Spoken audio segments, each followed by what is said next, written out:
Hello નમસ્કાર, હું Dipesh Patel જેએનડી investment સેન્ટરમાં આપ સૌનું ફરી એકવાર સ્વાગત કરું છું. આજે આપણે વાત કરવી છે કે પૈસા કમાતા તો બધાને આવડે છે, પણ પૈસાને ગોલ સાથે એટેચમેન્ટ કરતા કેટલા લોકોને આવડે છે.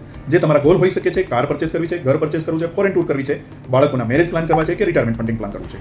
તો આ બધા એક ગોલ સાથે તમે કોઈ પણ ઇન્વેસ્ટમેન્ટને એટેચ કરી શકો છો. ઘણા બધા લોકો અહીંયા મિસ કરે છે. દર મહિને સેલરી તો આવે છે અને મહિનાના અંતે એ ઝીરો પણ થઈ જતી હશે. આ ઇન્વેસ્ટમેન્ટ નથી તમારું, આ ફાઇનાન્શિયલ કન્ફ્યુઝન છે.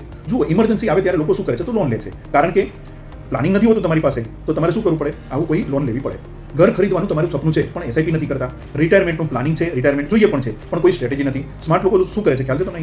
શોર્ટ ટર્મ માટેનો એક સેફ ગોલ પસંદ કરે છે, લોંગ ટર્મ માટે એક ગ્રોથ ઇન્વેસ્ટમેન્ટ પસંદ કરે છે. એક્ઝામ્પલથી આપણે સમજીએ કે કોઈ પણ વ્યક્તિએ 30,000 રૂપિયા મંથલી એક્સપેન્સીસ છે, તો મિનિમમ તમારી જોડે ઇમરજન્સી જે ફંડ હોવું જોઈએ એ 1.8 લાખ રૂપિયા તો હોવું જોઈએ. અને 5 વર્ષની અંદર હવે જો તમારું ઘર ખરીદવાનો કોઈ ગોલ છે અથવા કોઈ પ્લાનિંગ છે, તો તમે તમારા એસઆઈપી સાથે એને એટેચ કરો. કેમ કે 50 લાખ, 60 લાખ, 70 લાખનો તમારો ગોલ હોઈ શકે છે, બરાબર? તો મંથલી એસઆઈપી વગર કામ તો નહીં જ ચાલે બોસ. રેન્ડમ ઇન્વેસ્ટમેન્ટને બંધ કરો, ગોલ બેઝ ઇન્વેસ્ટમેન્ટ શરૂ કરો. કારણ કે ઇન્વેસ્ટમેન્ટ વિધાઉટ પર્પઝ એ ટાઈમ પાસ છે. દરેક રૂપિયાને તમે કામે લગાડો, નહીંતર એ રૂપિયા તમને કામે લગાડી દેશે આખી જિંદગી. ડીએમ કરો ગોલ અને આપણે તમારું ઇન્વેસ્ટમેન્ટ પ્લાનિંગ આજે જ નક્કી કરીએ. ખૂબ આભાર. This video is created by J&D Investment Center for educational and informational purposes only.